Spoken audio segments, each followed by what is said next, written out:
Queria saudar vocês que estão aqui nesse campus da nossa comunidade, Chácara Primavera, e também queria saudar todos aqueles que estão em outro campo ou nos assistindo nesse momento através da internet.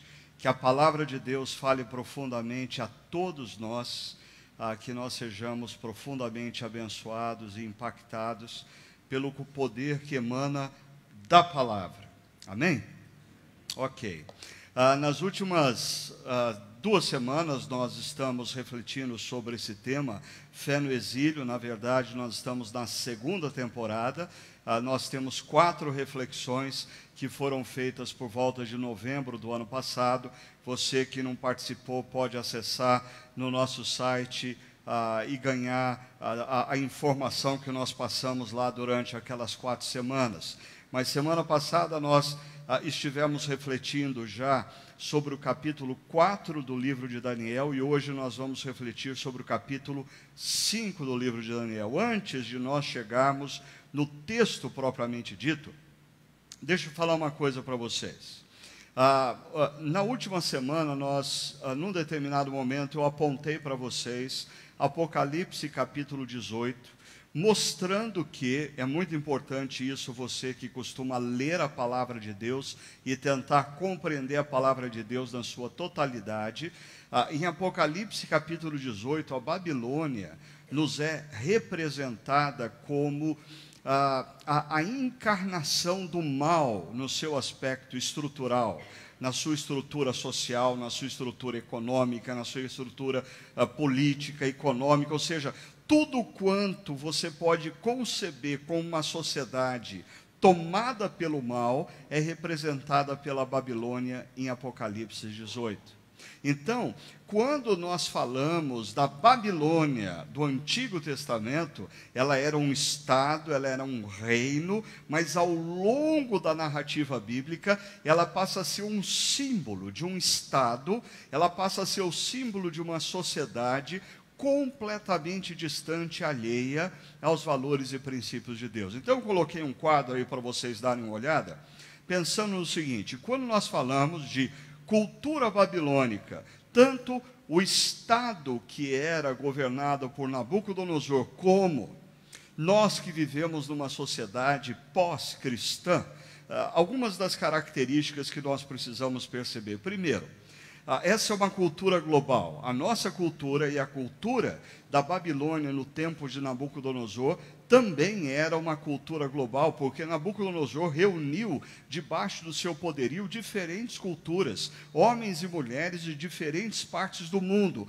Isso gerou uma espécie de pluralismo, porque quando você coloca inúmeras culturas no mesmo espaço, você tem que aprender a conviver com diferentes costumes, com diferentes valores, com diferentes manias. Isso leva a sociedade gradativamente a uma espécie de relativismo, porque a pluralidade não sobrevive se homens e mulheres não tiverem as suas mentes e os seus corações gradativamente sujeitas ao relativismo, ou seja, é como uma grande praça de alimentação. Existem inúmeras opções, isso é o pluralismo. Relativismo é todas as opções estão no mesmo pé de igualdade e ninguém julga ninguém. Cada um come o que bem entende e não é julgado pelo outro. Isso vai gerando gradativamente confusão. Imaginem crianças que crescem numa cultura como essa. Crianças que crescem sem qualquer referencial do que é certo ou do que é errado. Tudo depende de você. Tudo depende do seu ponto de vista, tudo depende do seu momento. Existem questões que num determinado momento da sua vida é certa, em outros momentos vão ser erradas. Isso vai gerando uma grande confusão. Agora, uma coisa que é típica da nossa cultura e também da cultura babilônica dos tempos de Nabucodonosor é o misticismo. Quando você lê o livro de Daniel, você percebe a presença constante dos magos, dos encantadores, dos astrônomos, e isso faz com que o comportamento humano se torne altamente subjetivo na sua dimensão de relação com a espiritualidade, porque o misticismo, ele é altamente subjetivo. Deus me disse que, Deus mandou eu te dizer que. Não existe, por exemplo, uma verdade objetiva como revelada nas Escrituras. Tudo depende do guru que fala com você, tudo depende da profetisa que fala com você, tudo depende de quem diz que sentiu algo de Deus acerca de você. Isso vira um caos. Agora, associado a tudo isso, a cultura da babilônica nos tempos de Nabucodonosor era uma cultura altamente orientada pelo sucesso. Você pode perceber nas construções, nas estátuas, nas torres, isso gerava uma alta competitividade entre as pessoas. Se você lê o livro de Daniel, você já percebeu que os amigos de Daniel são alvo de uma sabotagem, porque algumas pessoas estavam preocupadas com a influência deles e queriam destituí-los dessa influência. Mais tarde, Daniel também é alvo dessa sabotagem por parte de outras pessoas. Por quê? Porque essas pessoas queriam ocupar a posição de Daniel. E essa competitividade gera um grande pragmatismo. O pragmatismo nos leva a fazer as coisas não porque são as coisas certas a serem feitas. O pragmatismo nos leva a fazer as coisas simplesmente porque elas funcionam. Se esse é o caminho mais curto para o sucesso, é esse que eu vou tomar. Não importa se é certo ou se é errado.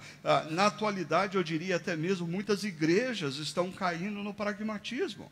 Não importa se determinadas práticas, se determinados ensinamentos, se determinadas formas de ser igreja correspondem às verdades bíblicas ou não. O que importa é o que as pessoas querem. Então vamos fazer o que as pessoas querem. Do jeito que as pessoas gostarem, nós vamos fazer. Isso é pragmatismo. Agora, perceba o seguinte: essa cultura nos proporciona um ambiente altamente propício para, primeiro, situações nebulosas. Porque no mundo plural, onde tudo é relativo e as coisas estão constantemente em transição, você vai se deparar na sua caminhada profissional, na sua caminhada nos relacionamentos, nas mais variadas áreas e em determinados momentos que tudo é nebuloso. E isso gera armadilhas para o caráter. Ou seja, momentos em que você pode ser levado a fazer escolhas equivocadas, e perceba a última linha aí, que vai destruir a sua reputação. Deixa eu mostrar para vocês uma imagem com fotos de personalidades do mundo corporativo, grandes empresários, pessoas do mundo jurídico, grandes esportistas, políticos, artistas de Hollywood, e todos esses homens têm algo em comum. Num determinado momento, eles eram tidos como pessoas altamente bem-sucedidas, talvez pessoas a serem imitadas, pessoas a serem seguidas no seu ramo profissional. De repente, decisões equivocadas colocaram abaixo ou colocaram em xeque a reputação deles. Eu sei, alguns de vocês estão olhando para algumas dessas figuras e dizendo, eu não concordo. Não é esse o ponto que eu quero colocar para você. A questão é que mesmo a imagem que você está olhando e que você diz, eu não acho que o que essa pessoa fez foi tão grave. Os netos dessas pessoas, daqui a 20 anos, se pegarem os jornais de hoje, vão sentar com seus avós e dizer, vô, isso realmente aconteceu? Ou seja, existe uma mancha na reputação. Por quê? Porque essas pessoas vivem num mundo confuso, num mundo em transição, onde os valores, os princípios são altamente relativos, e isso nos gera um ambiente muito propício para nós tomarmos atitudes equivocadas e colocarmos abaixo toda a nossa reputação. Perceba que isso é verdade também no mundo evangélico. Você tem a imagem aí de Bill Hybels. Bill Hybels foi fundador de uma igreja chamada Willow Creek Community Church, na região de Chicago. Bill Hybels influenciou grandemente a minha geração, ele influenciou pastores por todas as partes do mundo. Ele foi um grande líder e, além da igreja, ele por muitos anos dirigiu um evento que acontece sempre em Chicago, no mês de agosto, chamado Leadership Summit Conference. Mas em agosto de 2018, eu estava com um grupo de pessoas para participar dessa conferência. E o ambiente em torno dessa conferência não era nada agradável. Por quê? Nos meses que antecederam a conferência, algumas acusações vieram à tona.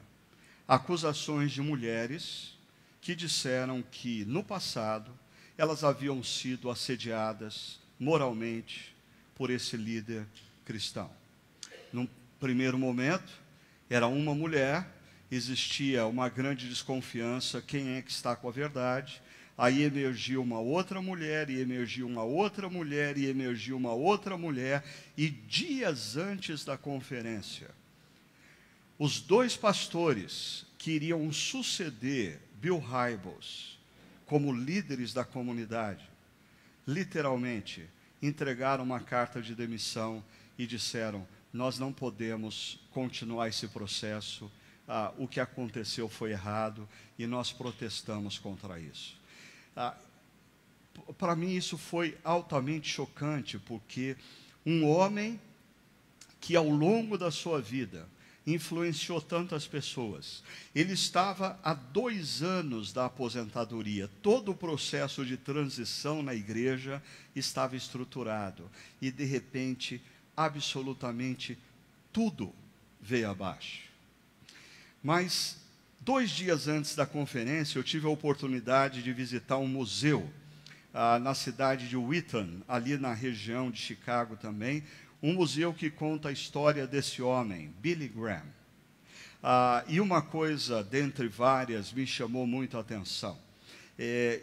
Em meio a todas as fotos e peças disponíveis naquele museu, eu encontrei 2 revistas, ou capa de revistas Time, uma da década de 50, outra da década de 90, em outras palavras, 40 anos da primeira para a segunda, e a da década de 50, falando coisas admiráveis sobre a personalidade, a integridade e o ministério de Billy Graham.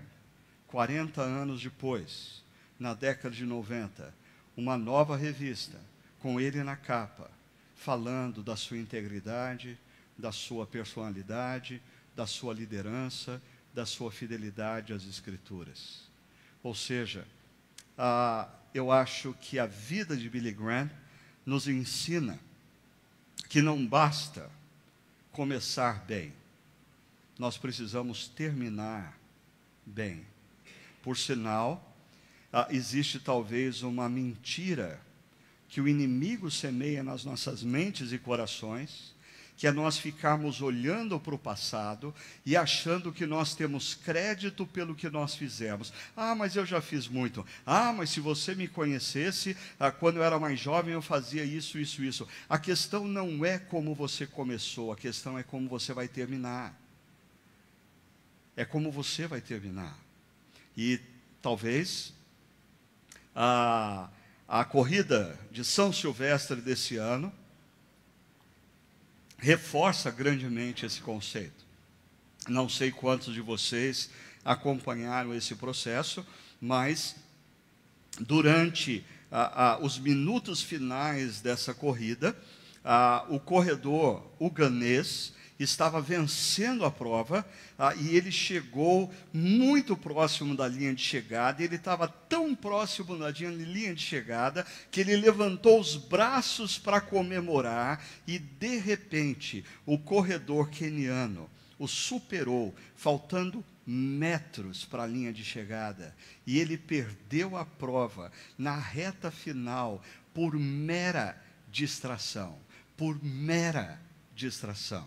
Mais uma vez eu diria, bem mais importante do que começar bem é terminar bem.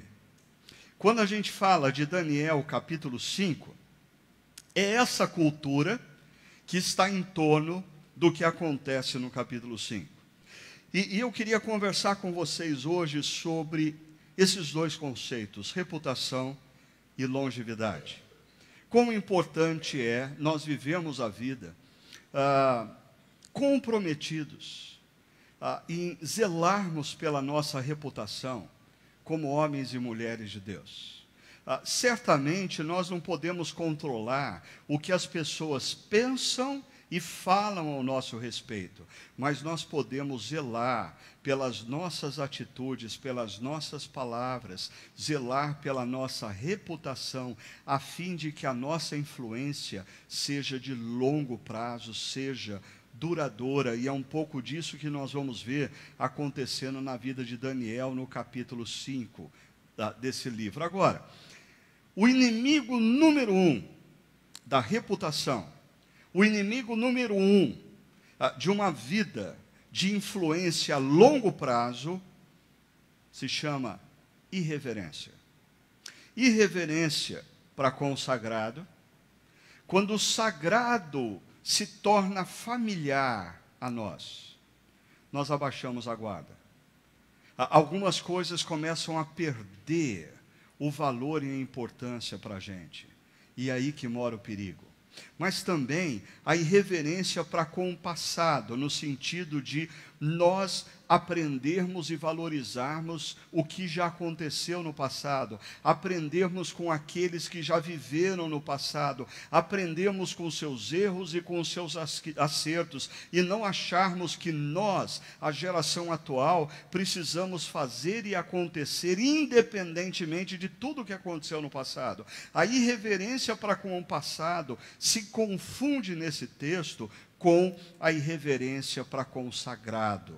Vamos lá, verso número 1 desse texto diz assim: certa vez, o rei Belsazar deu um grande banquete para 1000 dos seus nobres, e com eles bebeu, e perceba, bebeu muito vinho. Não bebeu pouco vinho, bebeu muito vinho. É uma festa, é um banquete para 1000 nobres com vinho à vontade. Já já você vai perceber que esse número excedia grandemente a 1000. O que eu queria chamar a sua atenção é que no capítulo 5 de Daniel, nós não temos mais o nome de Nabucodonosor como rei. Nós temos um outro rei, Belsazar. E a pergunta que deve vir à nossa mente é: quem é esse tal de Belsazar? Deixa eu mostrar para vocês aqui a linha de sucessão desde Nabucodonosor. Nabucodonosor foi o grande rei da Babilônia. Ele governou durante 42 anos, e depois da sua morte, o seu filho Amel-Marduk assumiu o poder e o comando da Babilônia. Acontece que o seu cunhado, e aí uma dica, fica de olho, cuidado com o cunhado, né? O seu cunhado tramou contra a sua própria vida e o assassinou. E assim, o seu cunhado assumiu o poder, o nome dele era Nergal-Sharezer, e ele dominou por 4 anos.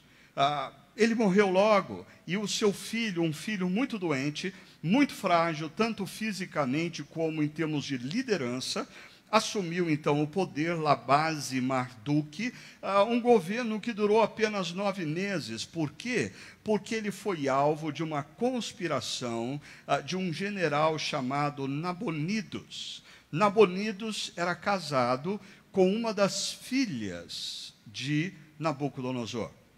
Nabonidos foi um rei um tanto quanto esquisito. Se você perceber, ele vai reinar sobre a Babilônia durante 16 anos. Mas dos 16 anos, os últimos 10 anos, ele passa longe do trono.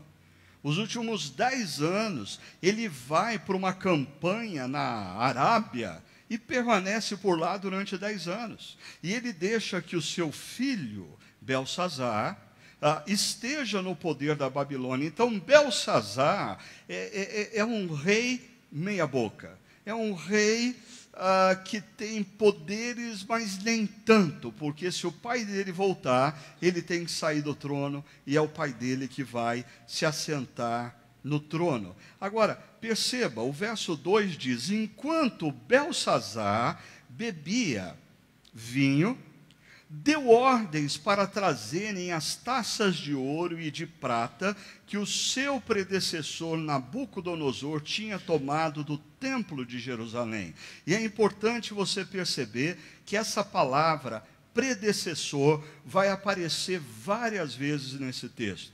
Por quê? Porque Belsazar não prestou atenção na história anterior. Belsazar foi um rei irreverente para com o passado.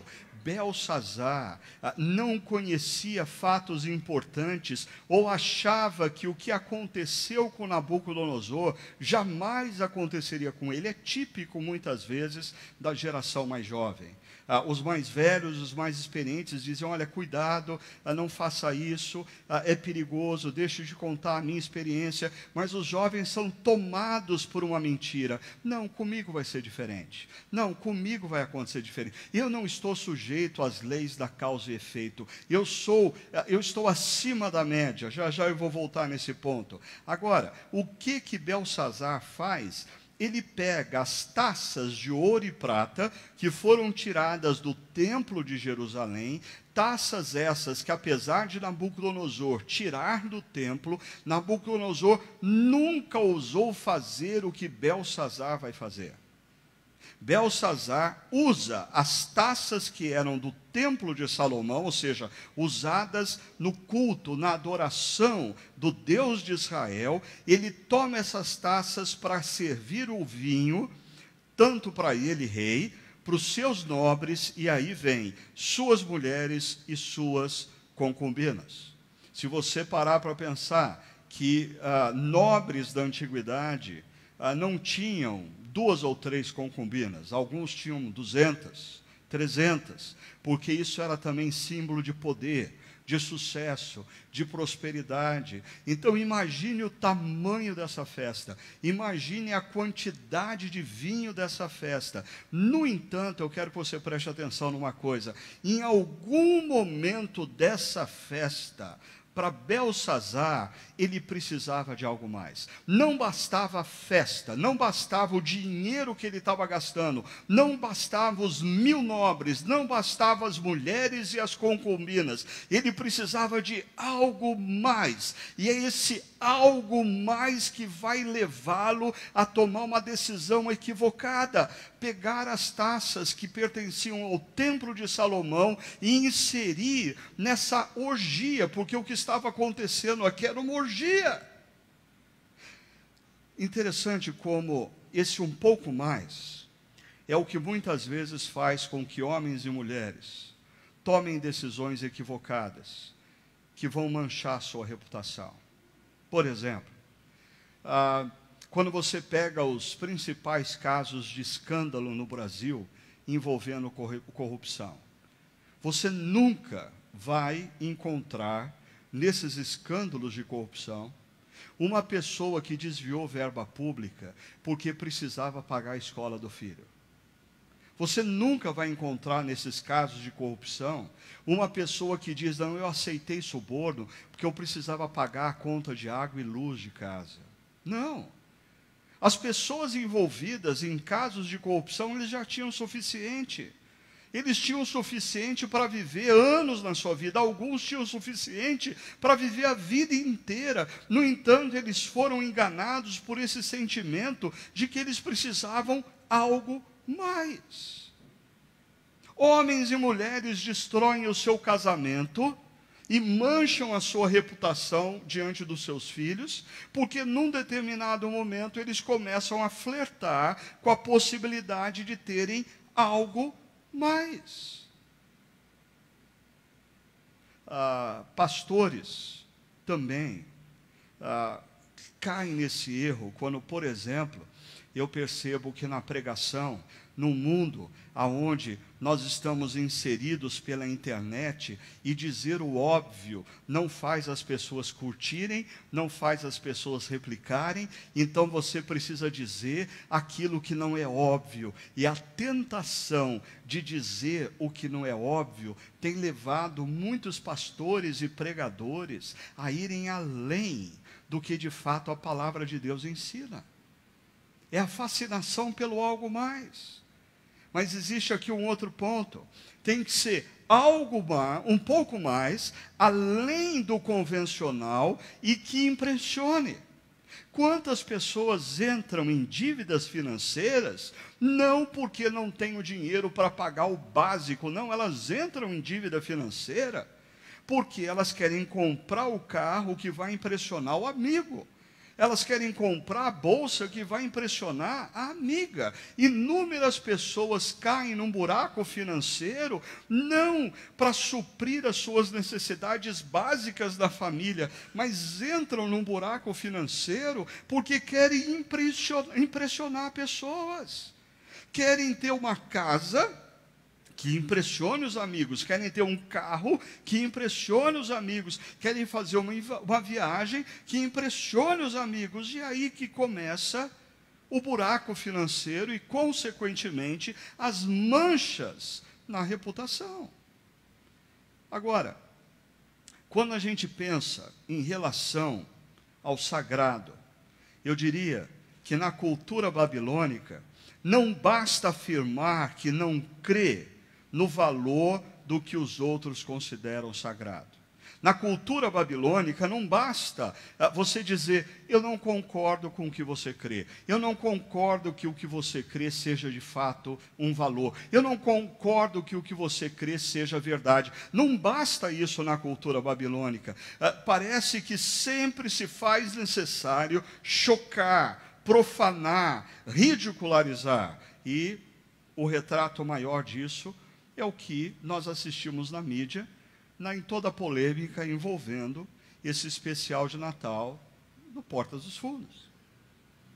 O que é isso? Uma necessidade de chocar, de ridicularizar, de ir além, um pouco mais, não convencional e impressionar. Eu tenho que ser honesto, eu não entrei na onda do mundo gospel dizendo, cancele a sua assinatura na Netflix. Eu não cancelei a minha porque eu não sou besta. É muito mais barato assistir filme na Netflix do que ficar pagando na TV a cabo. Agora, você pode tomar uma decisão acerca do grupo em si. Eu digo, eu não quero saber, nem clicar para saber o que eles pensam, o que eles fazem. Vira a página. Mas eu só estou mostrando para vocês perceberem que essa questão da irreverência para com o sagrado é muito presente na nossa cultura.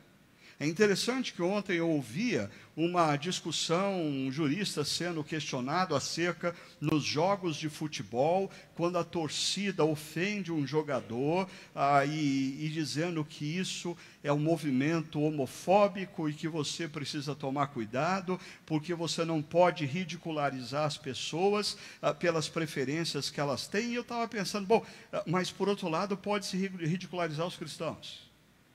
Os cristãos podem ser ridicularizados. Isso não é ofensa.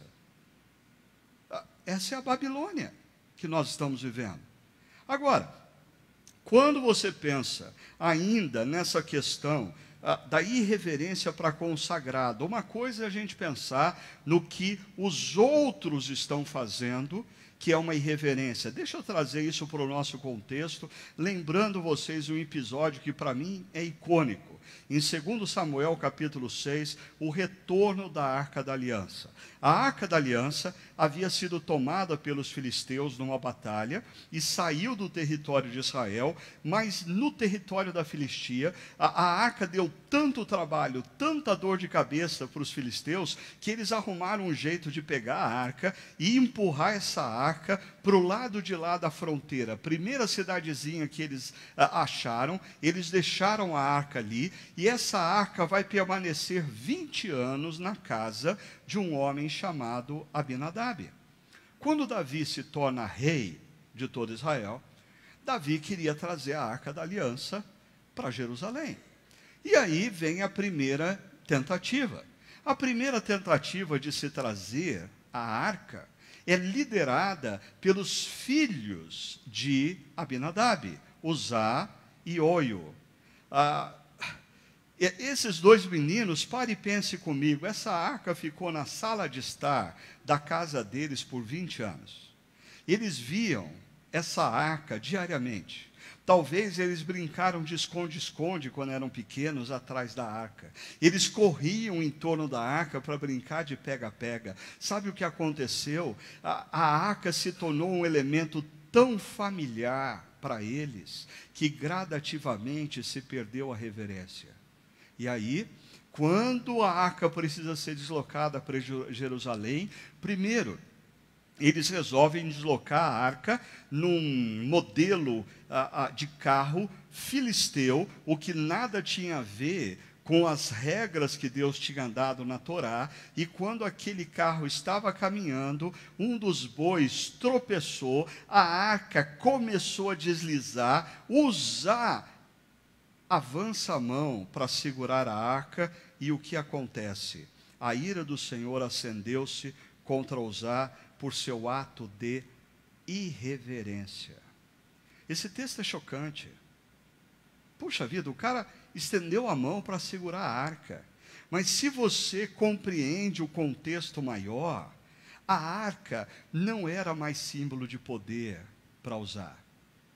Uzá se achava até na responsabilidade de cuidar da arca, e não a arca cuidar da sua vida. Eu diria, é isso que acontece muitas vezes quando nós começamos a ter contatos diários, semanais, com experiências como essa, e de repente a gente começa a lidar com essa celebração, com esse encontro, com uma coisa sem grande valor. Eu vou decidir no domingo se eu vou estar presente ou não, eu vou ouvir se eu não tiver uma programação melhor. E quando a gente serve na igreja, o perigo disso, os nossos músicos que tocam domingo após domingo, de repente a gente começa a tocar e a gente começa a cantar sem mais temor no coração.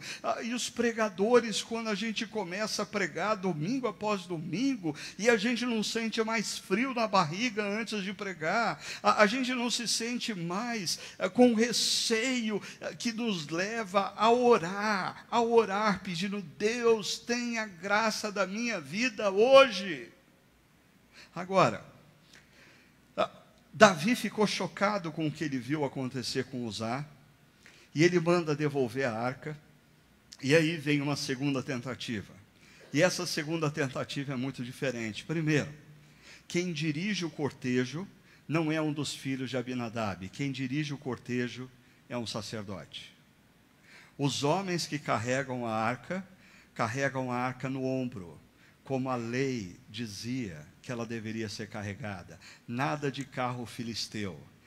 Ela deveria ser carregada no ombro. Mas o que é mais interessante nesse texto diz que eles estavam com tanto medo, eles estavam tomados de tanto temor, que eles davam 6 passos carregando a arca.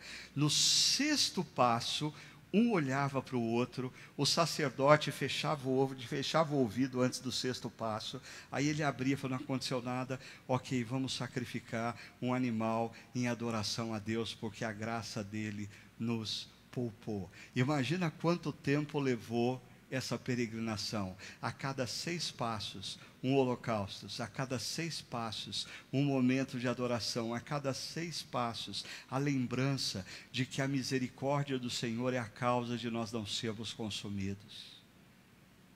Eu não estou com isso dizendo que nós precisamos reviver o que, por exemplo, eu vivi na minha experiência cristã, na minha infância e adolescência, numa igreja onde, se você faltasse de domingo, você sentia uma profunda culpa no coração. Parece que assim, você tinha cometido um pecado mortal. Mas eu acho que nós estamos vivendo um momento que nós estamos extrapolando para o outro lado.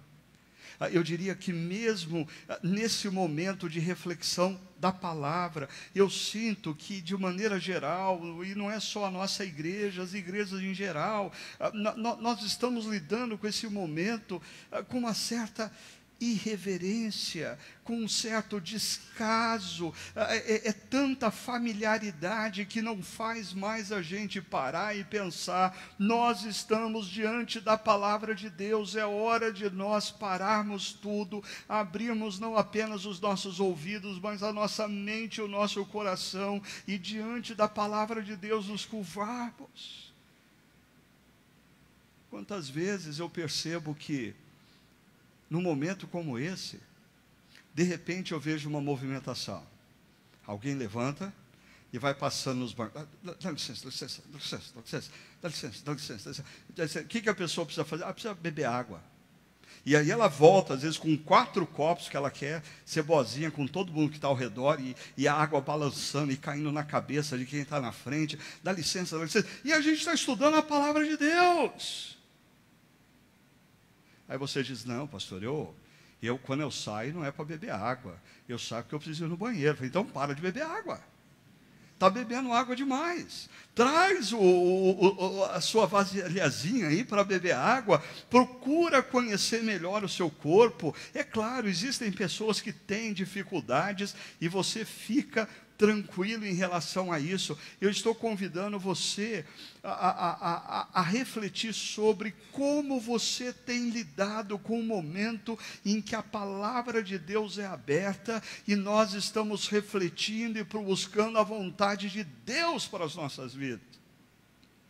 Mas voltando ao nosso texto, diz o verso 5: de repente apareceram dedos de mão humana que começaram a escrever no reboco da parede, na parte mais iluminada do palácio real. O rei observou a mão enquanto ela escrevia. Então, numa grande parede, onde tinha um foco de luz, de repente, no meio dessa orgia, surge uma mão estranha, escrevendo na parede. Olha o que acontece. Seu rosto, do rei, ficou pálido, e ele ficou tão assustado que os seus joelhos batiam um no outro e as suas pernas vacilavam.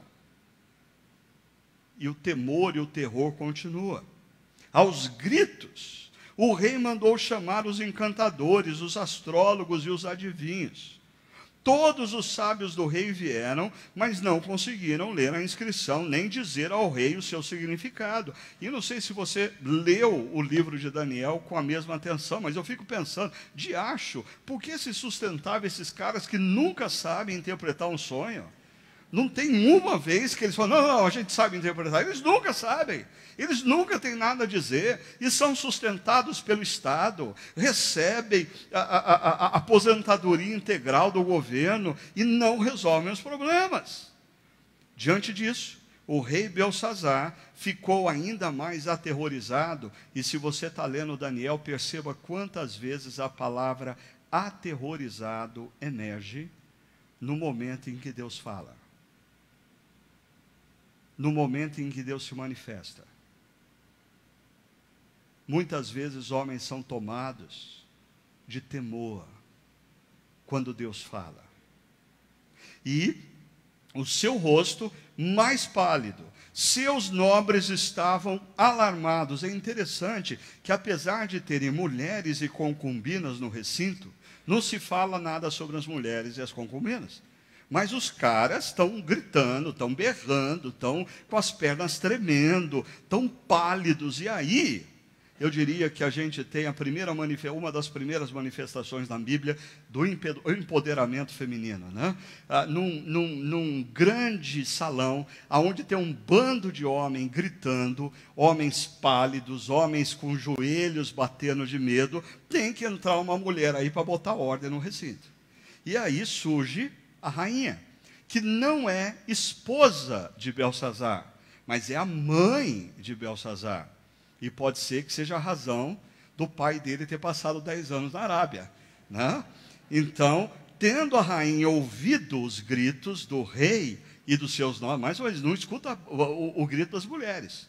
A mulherada parece que não está berrando, mas ela entra na sala, é um bando de homens em cima das cadeiras, berrando, pálido, tremendo de medo, e ela diz: ó rei, vive para sempre, não fiques assustado nem pálido. Em outras palavras, ela entrou no recinto e disse: meninos, por favor, respirem fundo, calma, muita calma nessa hora. E aí ela acrescenta: existe um homem em teu reino que possui o espírito dos santos deuses. E aqui é interessante, porque essa era a expressão que Nabucodonosor usava para se referir a Daniel.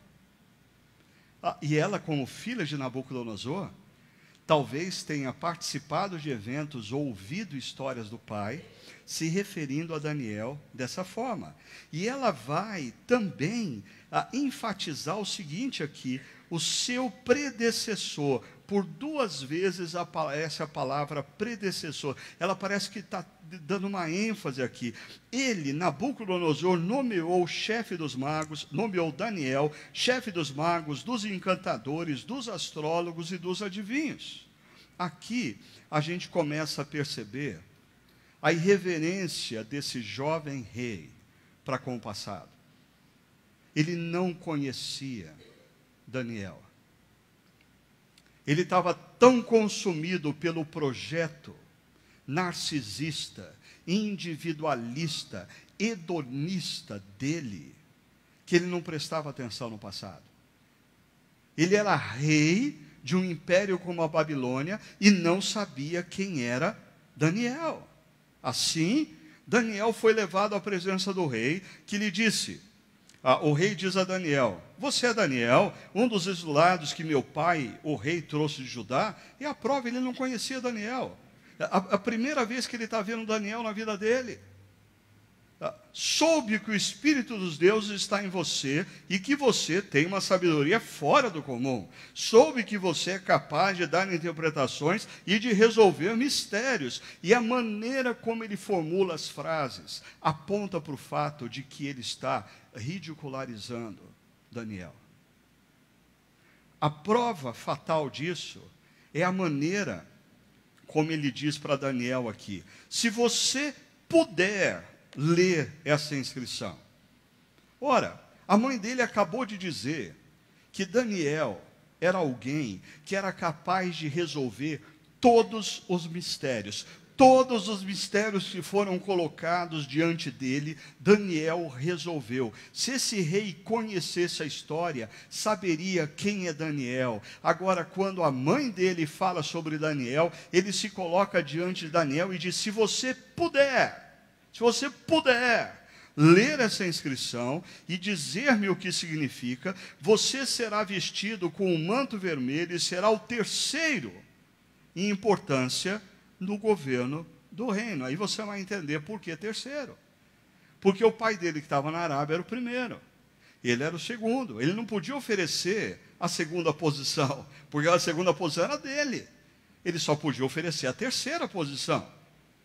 Agora, ele não conhecia a história, ele não conhecia os feitos de Daniel, e ele faz essa proposta porque ele não conhece a integridade de Daniel. Olha só, então Daniel respondeu ao rei: podes guardar os teus presentes para ti mesmo e dar as tuas recompensas a algum outro. Eu não quero. E aí, eu queria chamar a sua atenção para o seguinte: nesse momento da história, Daniel está há cerca de 70 anos na Babilônia. Você se lembra do capítulo 1 de Daniel, como ele se posiciona? Quando ele diz: eu não quero comer das iguarias do rei, eu não quero os privilégios. 70 anos depois, esse homem continua se manifestando da mesma maneira. E mais, desses 70 anos, se a gente calcular o tempo em que tem a última aparição de Daniel, no caso, quando Nabucodonosor era vivo, talvez de 30 a 40 anos de Daniel, ele viveu no anonimato. Os últimos 30, 40 anos aqui, tanto que esse rei não sabia quem era Daniel. Isso me leva assim, a perguntar seriamente àqueles que querem ser líderes em comunidades cristãs, pastores: você está disposto a servir com fidelidade a Deus no anonimato? Você está disposto a ser um servo fiel de Deus, mesmo que as pessoas não saibam quem você é e nunca escutem acerca do seu nome? Porque Daniel não é um cara que é fiel a Deus tão somente quando as luzes, os holofotes estão acesos. Daniel é um cara que é fiel a Deus durante 30, 40 anos no anonimato, quando ninguém dava bola para ele. 70 anos depois da sua primeira decisão na Babilônia, a posição dele é a mesma, e a mesma coragem. Deixa eu dizer uma coisa. Que eu estava pensando em relação a esse livro, que foi um dos últimos livros que eu li, Peak Performance. Eu acho que esse livro não existe em português, mas os autores desse livro questionam uma tese que, inclusive, é encampada por aquela Angela Duckworth no livro Garra, de que todo mundo pode se tornar especialista em alguma coisa, se dedicar 10.000 horas fazendo algo, estudando algo. E por que eles questionam isso? Primeiro, eles levantam a seguinte tese: alguns de vocês dirigem, já têm mais de 10.000 horas dirigindo carro, e nem por isso vocês estão aptos para dirigir um carro de Fórmula 1. Alguma coisa aconteceu. Você praticou por 10.000 horas, mas você não se tornou um piloto de Fórmula 1. Por que isso está acontecendo? Eles vão mais longe, eles dizem: após 10.000 horas, profissionais podem se tornar piores. Por quê? Porque eles se tornam mais desatentos. Talvez nos primeiros anos da carreira de um jovem médico, ele tem a atenção de verificar o paciente, tocar no paciente, olhar com atenção os exames, mas existe o perigo de, à medida em que a carreira desse médico progride, ele começa a se tornar tão confiante na sua experiência, na sua capacidade, que ele nem mais se levanta da sua cadeira para examinar o paciente. Ele olha os exames do paciente com distração. A maioria dos erros médicos graves acontecem não nos primeiros anos do exercício da medicina.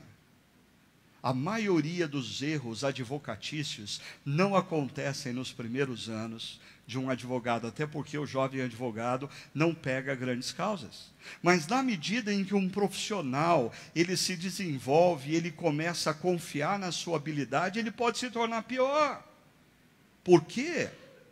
A tese desses autores é que passa a existir ausência de foco e intensidade. Deixa eu terminar esse exemplo contando uma das pesquisas que eles fazem. Eles vão para uma escola de música em Berlim, uma escola que forma os maiores violinistas do mundo. E eles passam a acompanhar o desenvolvimento de jovens violinistas. E eles percebem que todos eles dedicam a mesma quantidade de horas. Alguns, com essa quantidade de horas, se tornam melhores. Outros não melhoram, outros se tornam piores. Qual a diferença entre aqueles que se tornam piores e aqueles que se tornam melhores? Os que se tornam melhores porque eles praticaram com foco e intensidade. Tudo o que você faz sem foco e sem intensidade não tem efeito nenhum no seu progresso no seu desenvolvimento. Mas deixa eu substituir, e aí é o link que eu queria dar, essas duas palavras, foco e intensidade, por uma palavra, um conceito dando espiritualidade, reverência.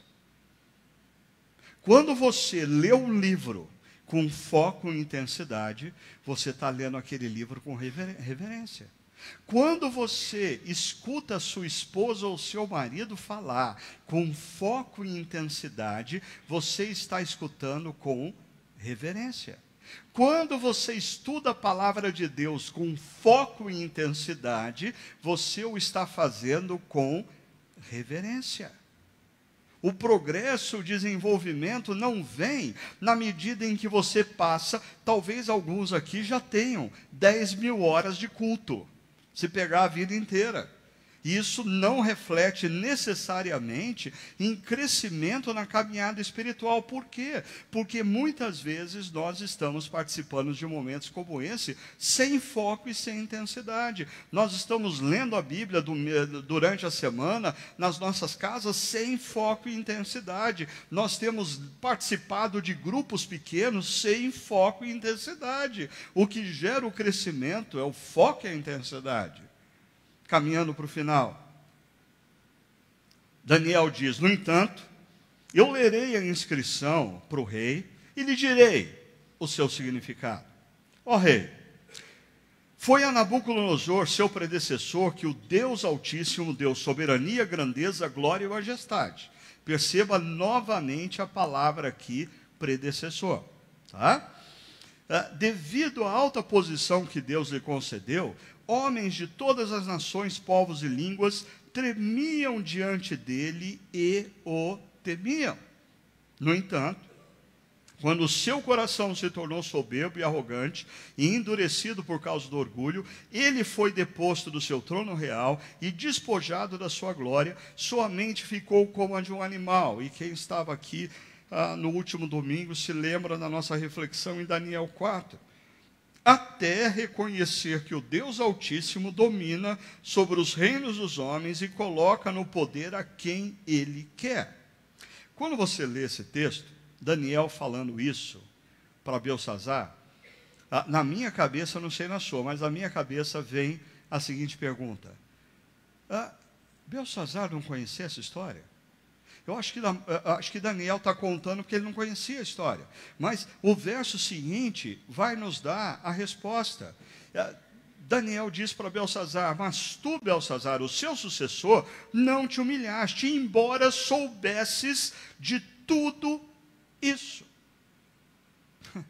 Às vezes, não é uma questão de não conhecer o passado, não conhecer a história, não ter ouvido conselhos, é que nós olhamos para as situações e nós nos achamos tão acima da média, que nós achamos que nós não estamos debaixo das mesmas regras de causa e efeito de tantos homens e mulheres do passado, e a gente começa a flertar com perigo. As pessoas que vão deslizar na vida moral, quer no aspecto financeiro, aceitando um suborno, fazendo um negócio desonesto, que é pessoas que começam a avançar a fronteira da moralidade sexual. Muitas vezes um engano que toma conta da mente e do coração dessas pessoas é: comigo vai ser diferente. Eu não estou debaixo das mesmas regras de causa e efeito. Deixa eu mostrar para vocês aqui isso numa frase. Os arrogantes não desconhecem o passado. Eles simplesmente acreditam que estão tão acima da média que as leis da causa e efeito jamais se aplicarão a eles. É isso que acontece. E é aqui que homens e mulheres caem. É aqui que homens e mulheres perdem ou geram um dano para a sua reputação e perdem a influência a longo prazo. O verso 24 diz: por isso, ele enviou a mão que escreveu as palavras de inscrição. E agora a gente vai saber o que de fato aquela mão escreveu. Essa é a inscrição que foi feita. Mene, mene, tekel, parzi. 4 palavras relacionadas a medidas monetárias da época. E Daniel continua. E este é o significado dessas palavras. Mene, Deus contou os dias do teu reinado e determinou o seu fim. Tekel, foste pesado na balança, foi julgado e achado em falta. Pérez, teu reino foi dividido e entregue aos medos e persas. Detalhe, o texto termina dizendo, naquela mesma noite, Belsazzar, rei dos babilônios, foi morto. E Dario, um comandante de Ciro, o Grande, o Medo, apoderou-se do reino com a idade de 62 anos.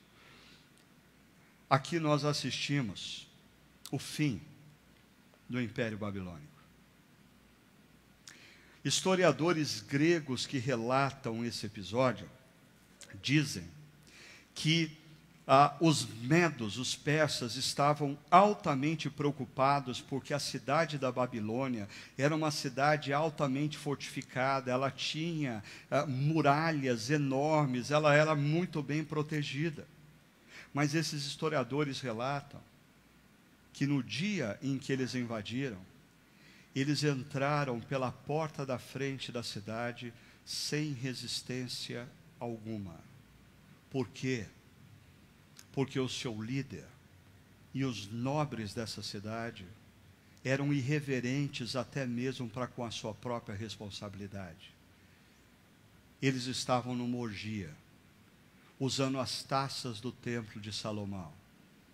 E eles foram julgados por Deus por causa da sua irreverência para com o sagrado, a sua irreverência para com o passado. Eles não aprenderam com aqueles que vieram antes deles, eles eram soberbos e arrogantes demais. E a gente poderia acrescentar, eles são julgados pela sua irresponsabilidade ou irreverência para com as responsabilidades do presente. Assim, eu queria terminar lembrando vocês de duas coisas. A essência da nossa reflexão hoje é, diante do perigo da irreverência para com o sagrado e para com o passado, o que você vai fazer? Diante do desafio de construir uma reputação e zelar pela sua reputação, para que a sua influência seja uma influência de longo prazo. A questão não é você começar bem, é você terminar bem. Diante disso, eu queria convidar você a uma atitude de repensar, escutando, ponderando e reconhecendo. Reconhecendo que talvez você tenha sido arrogante, soberbo e resistente a escutar outras pessoas.